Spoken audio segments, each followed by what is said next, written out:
Hello दोस्तों, examination classes में आपका स्वागत है। हाँ दोस्तों, ये मेरा जूनियर असिस्टेंट का दोस्तों तीसरा वीडियो होगा, जिसमें मैं इसके प्रीवियस वाले वीडियो में दोस्तों 2025 में जो जूनियर असिस्टेंट हुआ है उसमें दोस्तों जो कंप्यूटर का सेक्शन पूछा गया है पूरा का पूरा डिस्कस कर दिया हूँ।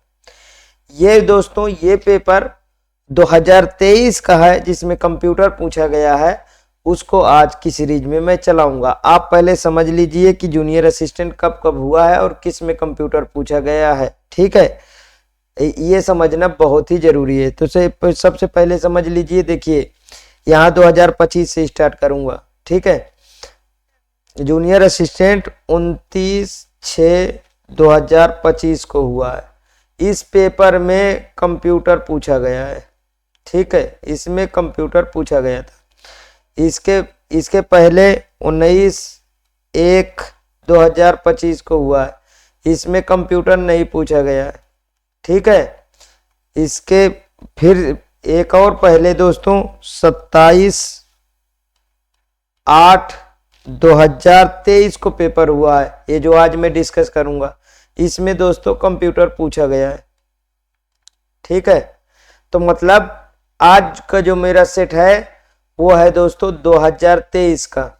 ठीक है, अभी तक जूनियर असिस्टेंट्स जितने भी पेपर हुए हैं, ठीक है, 2019 के पहले तो कंप्यूटर का सेक्शन ही नहीं था, उसके बाद जुड़ा है, उसमें भी केवल 2 ही पेपर में कंप्यूटर का सेक्शन पूछा गया है, एक ये और दूसरा ये, और किसी में कंप्यूटर का सेक्शन नहीं पूछा गया है। इसके और मैं पहले के पेपर बता देता हूं। 4/1/2020 को ये पेपर, इसमें कंप्यूटर नहीं पूछा गया, शिफ्ट फर्स्ट। ठीक है, शिफ्ट फर्स्ट है। फिर 4/1/20 को ही शिफ्ट सेकेंड, इसमें भी किसी में भी कंप्यूटर नहीं पूछा गया, ध्यान रखिएगा। इसके पहले दोस्तों 2019 31/5/2019 को पेपर हुआ था, 2019 इसमें भी कंप्यूटर नहीं पूछा गया। अब आप मुझे बताइए, सॉरी मेरी तबीयत इतनी अच्छी नहीं, फिर भी मैं आपको कंप्यूटर डिटेल से पढ़ाता हूं। देखिए अभी तक 2 ही ऐसे पेपर हैं जिनमें कंप्यूटर पूछा गया है। ठीक है, तो एक मैंने डिस्कस कर दिया है, ये आज दूसरे की 22/23 वाले की। आइए दोस्तों शुरू करते हैं। If a PowerPoint presentation contains sensitive or confidential data, you can encrypt the file and protect it with a। ये क्या कह रहा है कि आपका जो भी PowerPoint में जो डाटा है उसको आप किससे आप प्रोटेक्ट करेंगे, तो वो है सिंपल सा आंसर होगा दोस्तों पासवर्ड। अभी आपको ऑप्शन में मिल जाएगा। ये दोस्तों देखते हैं आगे क्या है। ये देखिए, यदि पावर पॉइंट प्रेजेंटेशन में संवेदनशील या गोपनीय डेटा है तो आप फाइल को इनक्रिप्ट कर सकते हैं और इसे पासवर्ड से सुरक्षित कर सकते हैं। देखिए प्रेजेंटेशन बिल्कुल भी नहीं, पासवर्ड बिल्कुल, पब्लिक और प्रोटेक्ट, तो इसका क्या है दोस्तों पासवर्ड है। पासवर्ड को आप बेस्ट तरीके, जैसे किस तरीके से आप बनाएंगे पासवर्ड, इस बात को ध्यान रखिए, कभी पासवर्ड गलत होगा ही नहीं। पासवर्ड इस तरीके बनाइए, जैसे आपका नाम अमित है तो एक कैपिटल रख दीजिए।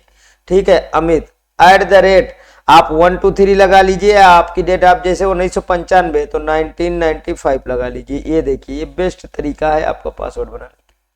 समझ गए? इस तरीके हम पासवर्ड से इसको प्रोटेक्ट करेंगे। आइए सेकंड क्वेश्चन में चलते हैं। देखिए, जो पेपर 2025 का हुआ है उस लेवल से आपको तैयारी करना है। वो पेपर का लेवल बहुत अच्छा है, उससे ये पेपर का लेवल थोड़ा सा कम है, ध्यान रखिएगा। आगे देखिए, which technology is often used to ensure the security and authenticity of digital documents in e governance. E governance में डिजिटल दस्तावेजों की सुरक्षा और प्रामाणिकता सुनिश्चित करने के लिए अक्सर किस तकनीक का उपयोग किया जाता है? देखिए, डिस्ट्रीब्यूटेड लेजर टेक्नोलॉजी का, कि डिजिटल सिग्नेचर का, कि क्लाउड कंप्यूटिंग का, कि वर्चुअल प्राइवेट नेटवर्क का। ठीक है, इसमें से कौन सा इसमें से आप जो है ऑथेंटिक करने के लिए करेंगे, वही उसी तरीके का ही क्वेश्चन है लेकिन थोड़ा सा घुमा दिया। तो इसमें डिजिटल सिग्नेचर का आप प्रयोग करेंगे दोस्तों। अब डिजिटल सिग्नेचर आप अच्छी तरीके से जानते हैं कि डिजिटल सिग्नेचर होता क्या है, एक इलेक्ट्रॉनिक प्रोसेस है। यहाँ पे थोड़ा सा मैं लिखता जाऊंगा, आप उसको नोट करते जाइएगा। आप YouTube चैनल में बहुत तरीके के वीडियो देखते होंगे लेकिन इस तरीके की वीडियो आप नहीं पाएंगे, ये ध्यान रखिएगा। इलेक्ट्रिक जो आएगा वही केवल यहाँ पे पढ़ाया जाता है कंप्यूटर में, बस इधर उधर की चीजें कभी नहीं पढ़ाऊंगा। इलेक्ट्रॉनिक प्रोसेस है। देखिए इसके और पैरेलल में मैं पढ़ाता हूं, जैसे यूपी पुलिस कंप्यूटर ऑपरेटर का बैच चलाया हूं, पिछला बैच कंप्लीट किया हूं, 243 वीडियो दिया हूं। आप जाके कंटेंट देख लीजिए कि कितना बच्चों में आया है और बच्चे कितना मेरे क्वालिफाई हुए हैं। ठीक है, वो खुद कमेंट बॉक्स में अपने से लिखते हैं, बताने की जरूरत नहीं होती है। ठीक है, और आपको अगर इसका थ्योरेटिकल पार्ट की जरूरत है तो आप जो है कमेंट में बताइए, एक एक चैप्टर खत्म करूंगा आपका पेपर होने से पहले। आपका पेपर जो है 1 फरवरी को लगा है, ध्यान रखिएगा। 1 फरवरी 2026, नहीं 27 में पहुंच जाए। ठीक है, तो ये क्या है, इलेक्ट्रॉनिक प्रोसेस है जिसका उपयोग हम किस में, डिजिटल डॉक्यूमेंट जैसे ईमेल। ठीक है, डिजिटल डॉक्यूमेंट जैसे ईमेल। ठीक है, ईमेल, एसएमएस, या किसी को आप जैसे लेन देन करते हैं तो उसमें आप इसका प्रयोग करते हैं। समझ में आया। अब ये गवर्नेंस में डिजिटल डॉक्यूमेंट्स की सुरक्षा के लिए आप जो है, इसके लिए हम क्या करते हैं, इस तकनीक मतलब डिजिटल सिग्नेचर का हम प्रयोग करते हैं। समझ में आया। आगे नेक्स्ट क्वेश्चन पे चलते हैं। यहाँ पे देखिए नेक्स्ट क्वेश्चन है, the user name and the domain name parts of email address are separated by the symbol. Email address का भाग यूजर नेम और डोमेन नेम द्वारा चिन्हित किए जाते हैं। बहुत सिंपल सा क्वेश्चन है, आप हरदम @ का प्रयोग करते हैं। ठीक है, तो देखिए इसमें क्या क्या दिया, एंड $@ सही है। तो मैंने बताया जैसा कि 25 से लेवल थोड़ा सा हल्का, जैसे मेरी ईमेल है एग्जामिनेशन क्लासेस। ठीक है, एग्जामिनेशन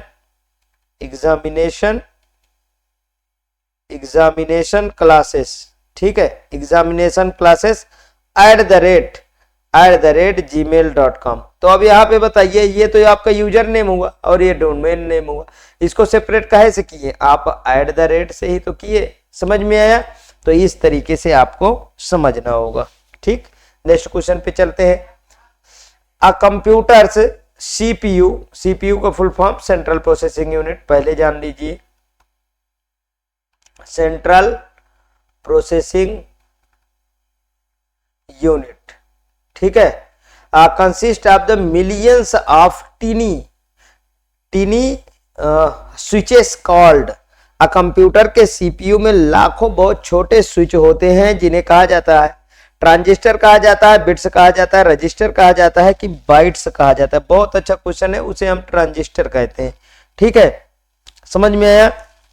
अब देखिए ये होता क्या है, तो यहाँ पे नोट कर लीजिए, थोड़ा सा इसके नीचे लिख देता हूं। यह एक प्रकार का इलेक्ट्रॉनिक डिवाइस है, यह एक प्रकार का इलेक्ट्रॉनिक डिवाइस है, यह एक प्रकार का इलेक्ट्रॉनिक डिवाइस है जो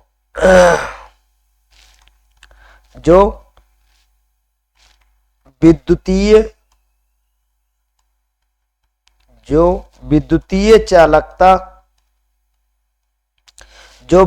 चालकता को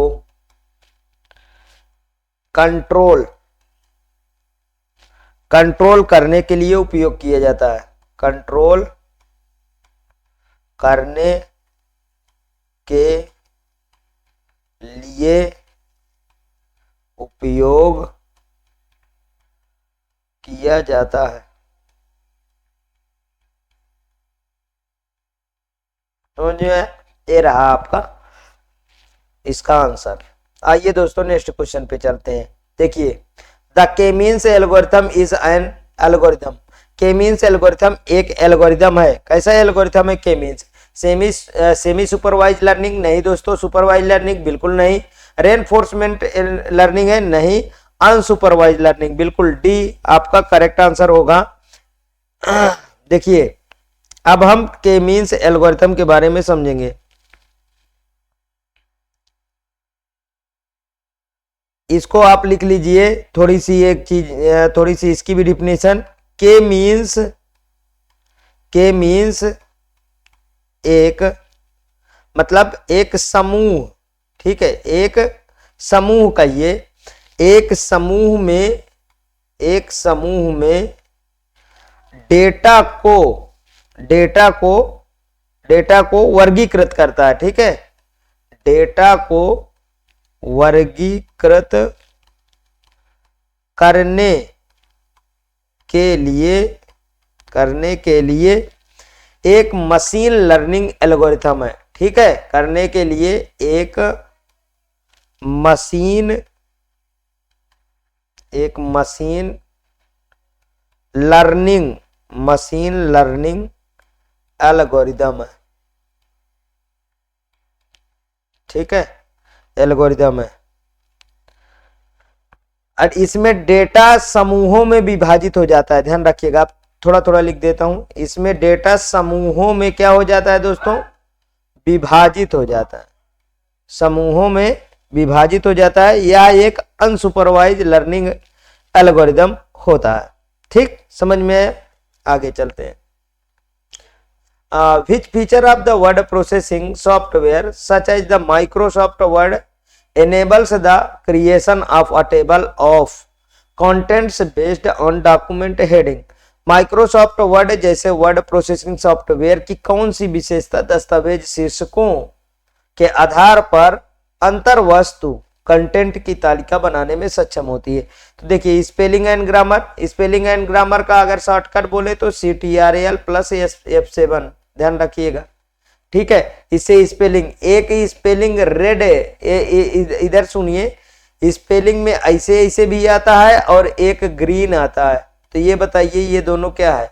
तो ये है दोस्तों किसी की मीनिंग गलत, किसी के मतलब मीनिंग जब रॉन्ग होगी तब आएगा, और ये सेंटेंस के लिए आता है। यदि आप सेंटेंस नहीं सही लिखे हैं तब आपकी ग्रीन लाइन आएगी, समझ में आया? ये नहीं होगा। हाइपरलिंक क्या होता है समझिए, एक दस्तावेज है, ठीक है, ये है दस्तावेज, ये हाइपरलिंक, और ये दूसरा दस्तावेज है। यदि इसका प्राइमरी मतलब यहां ये होता है दोस्तों सब कॉलम और ये होते हैं रो, तो इसका पहला वाला प्राइमरी की से मतलब इसका मैच करेगा, ठीक है, तो वो एक हाइपरलिंक हो जाता है, मतलब ये इससे हम इसको अटैच कर देते हैं, समझ में आया? मेल मर्ज नहीं, ठीक है, मेल मर्ज क्या होता है? दो आप एक से अधिक मेलों को मर्ज करना, वो मेल मर्ज होता है। स्टाइल से इसका आंसर हो जाएगा, स्टाइल से।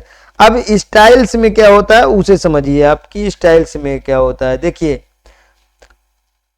जो डॉक्यूमेंट्स के मतलब जो शीर्षक दिए हों ऊपर के आधार पर, और जो आपका मटेरियल नीचे आपके उसमें रहे, तालिका में कहिए, टेबल्स में रहे, उसे बनाने में ये क्या स्टाइल बिल्कुल से कारगर होती है, तो इसका स्टाइल से सही ऑप्शन होगा।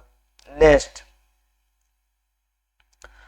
The first mechanical calculator was called. ये बहुत सिंपल सा क्वेश्चन पूछ लिया गया है। पहले यांत्रिक कैलकुलेटर को क्या कहा जाता है? पास्कलाइन कहा जाता है। ये देखिए सी ऑप्शन में गैलीलियो कैलकुलेटर और पास्कलाइन कहा जाता है, ठीक है। ये सब की थ्योरेटिकल वीडियो आप यूपी पुलिस कंप्यूटर ऑपरेटर से भी निकाल सकते हैं, वहां से देखेंगे, बहुत बेसिक सा है, वहां पहले ही वीडियो दूसरी तीसरी में आपको थ्योरेटिकल वाले में जिनमें लेक्चर लिखा है उनसे आपको प्राप्त हो जाएगा, ठीक है। तो इसका पास्कलाइन आंसर बिल्कुल सही है। इसके फिलहाल मैं इसका डिटेल दे देता हूं। देखिए, यांत्रिक कैलकुलेटर इसी को क्या बोलते हैं? फर्स्ट मैकेनिकल कैलकुलेटर यांत्रिक, तो इसको बोलेंगे पास्कलाइन कहा जाता है। इसे कब? 1642 ईस्वी में ब्लेज ब्लेज पास्कल, ठीक है, ब्लेज पास्कल द्वारा इसका आविष्कार किया गया था। समझ में आया, इसका आविष्कार किया गया था। अब इसमें और एक लाइन जोड़ लीजिए, यह डिवाइस मैथमेटिकल कार्यों को, यह डिवाइस मैथमेटिकल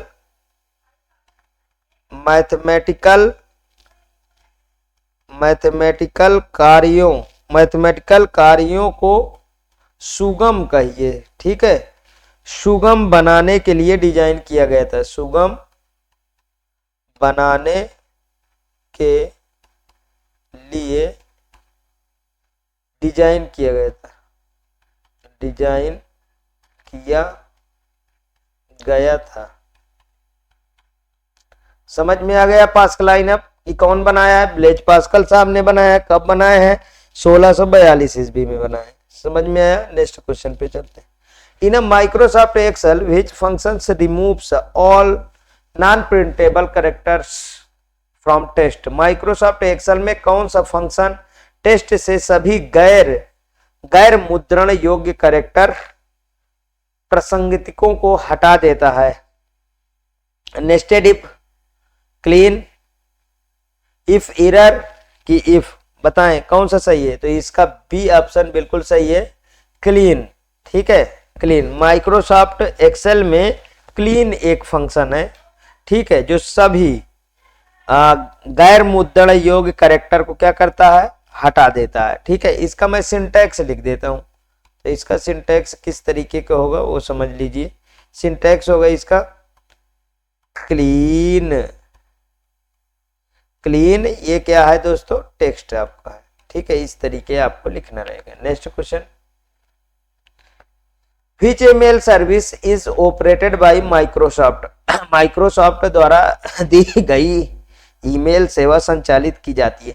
अब आप माइक्रोसॉफ्ट में पहले समझ लीजिए कि होता क्या है। Microsoft MS office, MS office एक क्या है दोस्तों? एक सूट है, ध्यान रखिएगा, एक क्या है? सूट है। इसमें क्या क्या होता है? एमएस वर्ड होता है,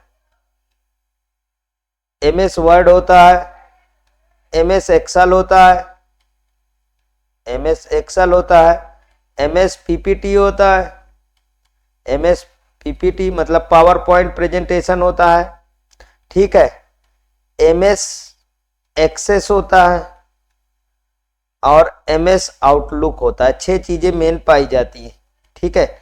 एमएस आउटलुक होता है। तो देखिए इसमें कौन सा आपका मैच किया? तो ये वाला देखिए, जीमेल, याहू, हाई क्लाउड नहीं भाई, आउटलुक, ये वाला आपका मैच कर गया, तो यही ऑप्शन सही है। अब ये आउटलुक होता क्या है? ये किस तरीके से ईमेल के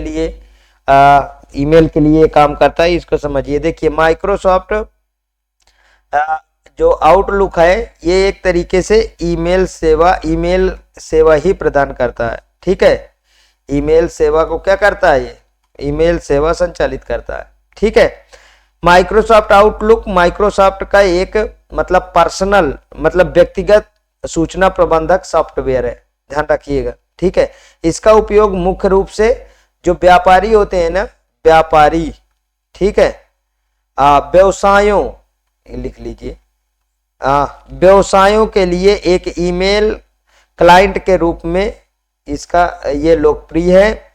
इसके बावजूद आउटलुक में कैलेंडरिंग कार्य, इसको और जान लीजिए, इसमें और क्या क्या होता है, यहां पे लिख देता हूं। कैलेंडरिंग कार्य होता है, कैलेंडरिंग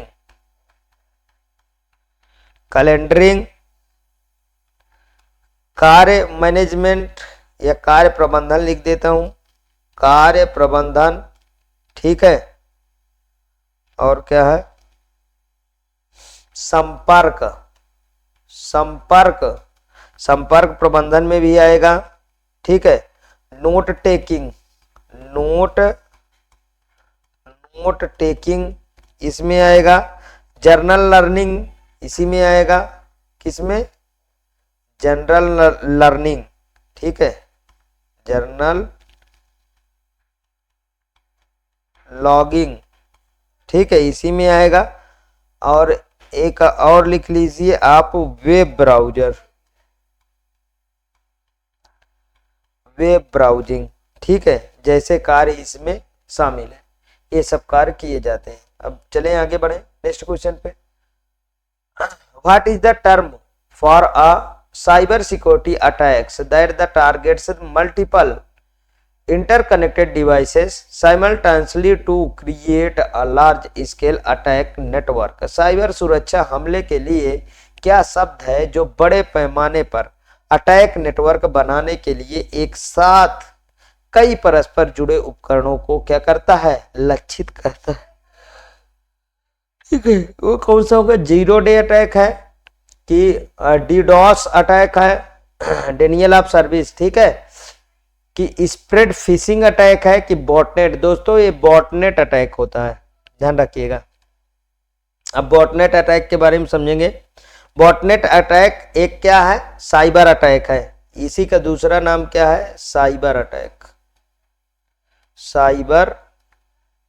साइबर अटैक होता है जिसमें एक बड़ी संख्या में जो यूजर जो कंप्यूटर में वायरस होता है, ध्यान रखिएगा, मतलब एक तरीके से वायरस उसमें फैला है, एक साथ किसी भी लक्षित नेटवर्क या सिस्टम पर वो हमला करते हैं, ठीक है। इन वायरस कंप्यूटर को बॉट्स कहा जाता है, ठीक है। अब बॉटनेट अटैक का इसका मेन कार्य क्या होता है? नेटवर्क के आइडेंटिटी की कमी में डालना। यहां लिख लीजिए, नेटवर्क के आइडेंटिटी की कमी में डालना, ठीक है। मतलब एक तरीके से कहिए डेटा चोरी, ठीक है, डेटा चोरी या अन्य भी ये नुकसान पहुंचा सकता है। अदर अन्य नुकसान लिख लीजिए, अन्य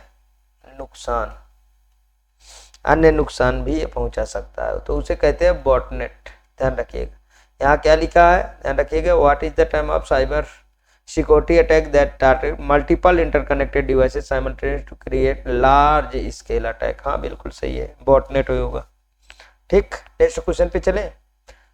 which technology is commonly use for the wireless communication in IoT device? देखिए सबसे ज्यादा इंपॉर्टेंट है, आपको IoT में पढ़ाऊंगा। IoT से बहुत क्वेश्चन आ रहे हैं भरमार, इसलिए पहले IoT ही खत्म करूंगा, ठीक। लेकिन आप कमेंट बॉक्स में जरूर बताइए कि आप क्या पढ़ना चाहते हैं।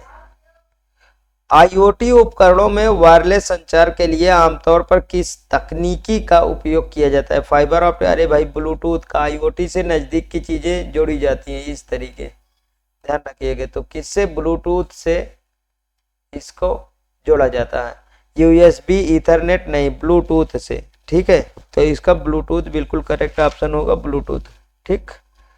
Next, a major part of Apache Hadoop framework is written in language? मतलब अपाचे हैडूप फ्रेमवर्क का एक बड़ा हिस्सा डैश भाषा में लिखा जाता है, जावा में लिखा जाता है दोस्तों। इसका कोर ब्रांच C में भी कुछ लिखा जाता है, ठीक है, ध्यान रखिएगा। अब कुछ पाइथन में भी लिखा जाता है, लेकिन जावा इसके लिए मस्ट है, ठीक, समझ में आया? जावा और C यहाँ पे लिख दीजिए, जावा में लिखा जाता है ना C, कुछ मूल कोड। C में क्या लिखा जाता है? मूल कोड लिखा जाता है, मूल कोड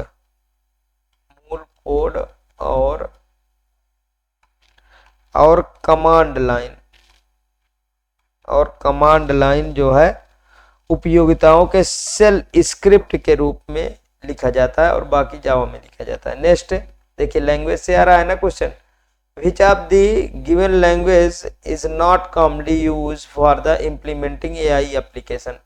तो एप्लीकेशन में ये कह रहा कौन सी लैंग्वेज हम यूज नहीं करते हैं।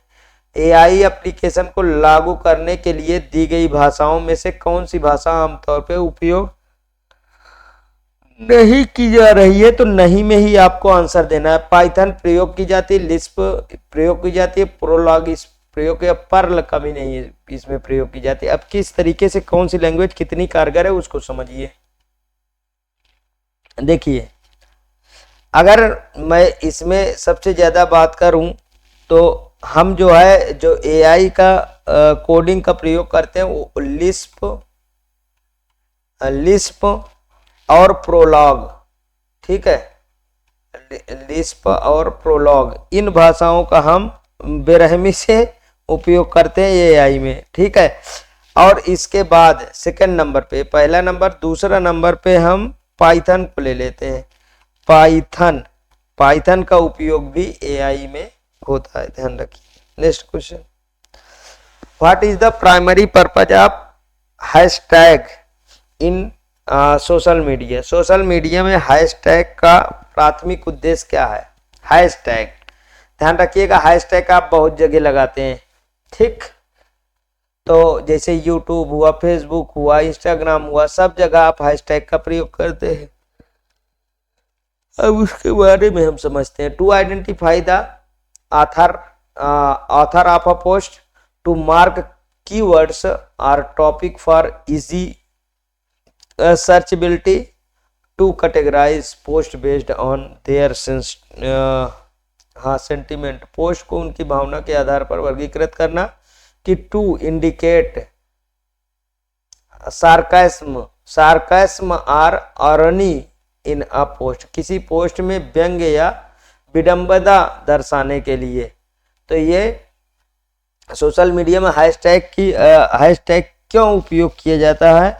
तो ये बी वाला ऑप्शन बिल्कुल करेक्ट है, टू मार्क द कीवर्ड्स और टॉपिक फॉर इजी सर्चेबिलिटी, जिससे हम इजी तरीके से सर्च करें। देखिए, हैशटैग का इस्तेमाल हम कहाँ कहाँ करते हैं। पहली बात तो जान लीजिए, ट्विटर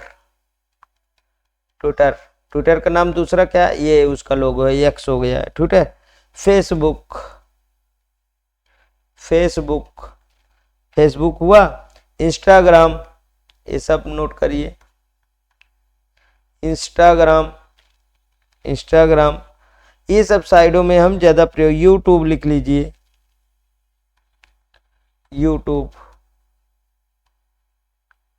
अच्छा, किस चीज के लिए यूज करते हैं? फोटो, ठीक है, वीडियो, पोस्ट, कमेंट, ठीक है, ये सब चीज के लिए हम इसका यूज करते हैं। अच्छा, इसका काम क्या है? देखें, इसका काम है टैगिंग। क्या काम मैंने बताया इसका?